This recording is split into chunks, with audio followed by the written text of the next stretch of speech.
Very, very close race. Mike Barnicle, my question for you.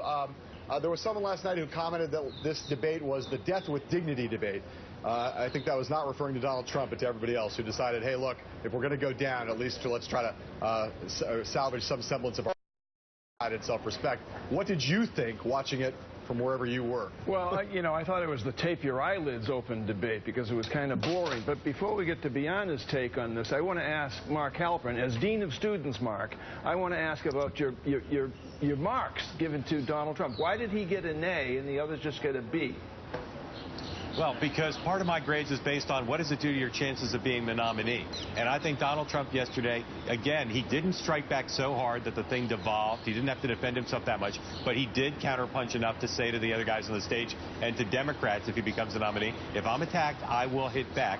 I thought he started and ended the night talking about unifying the Republican Party, reminding Republicans that he's bringing new people into the process. And while there are elites who will look at what he said and say he wasn't specific, he didn't show a depth of knowledge, that's not what his support is about. So he enters the debate on a glide path to the nomination, and I think he left in a strong position with a performance that was sophisticated, and not all of his debate performance had earned that adjective.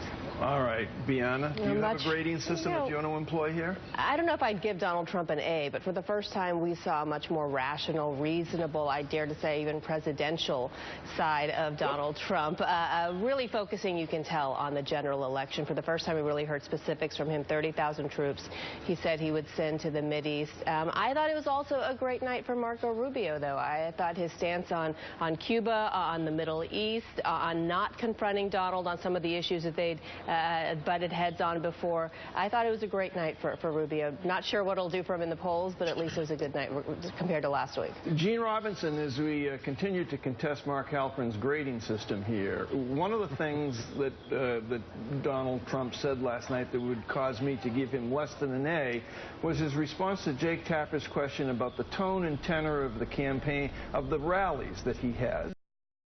Do they engender the violence that sometimes takes place? And Donald Trump said, I hope not. And that's why I would give him a B at a minimum, because he ought to have said more than just, I hope not. What do you think? Well, I think, foolish you're grading on a reasonable scale as opposed to the sort of curved scale we have for Donald Trump. And that's, what struck me last night was if that were the first presidential debate and you heard Donald Trump, you'd say, well, this guy is all over the map. He has nothing specific to say. He doesn't know about policy.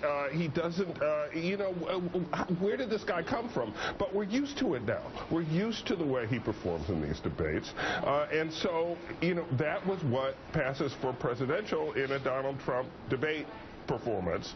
And so in that sense, yeah, I think Halperin is right to give him an A because we're inured to the way these things work out. I thought Rubio, it seemed to me a battle for reclaiming self-respect after his previous debate performance when he, acted like a bratty little kid on the playground who was repeatedly smacked down by Trump. It was, so awful that I think just for the sake of any political future, he had to be better last night. So I would maybe give him a B+ and the other two Bs.